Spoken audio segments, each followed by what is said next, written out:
Buddy, oh, lagi nakakabiyayan kahit di nag-iikot ng truck. Ano pa yan, buddy? 20 years old. Grabe, buddy, nangyari dun sa Startol. Papunta kami ng Maynila, may nahulog na wing van. Pagbabalik, yung car carrier. Tapos may isa pang container van, trailer. May trailer din nahulog, pinabayaan niya na lang yung truck yun. Patubuan na lang may siguro yun. Iniwan, no? Walang patrol.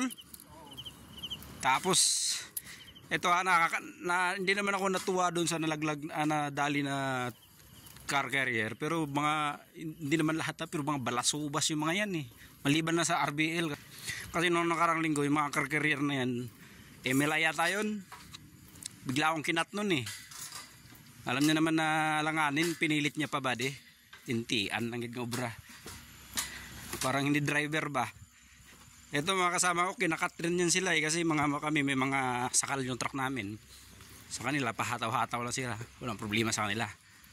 Sa amin, pag na 80, overspeed, wala kaming 18,000 kumbaga. 18,000! Tapos walang bonus, yun lang.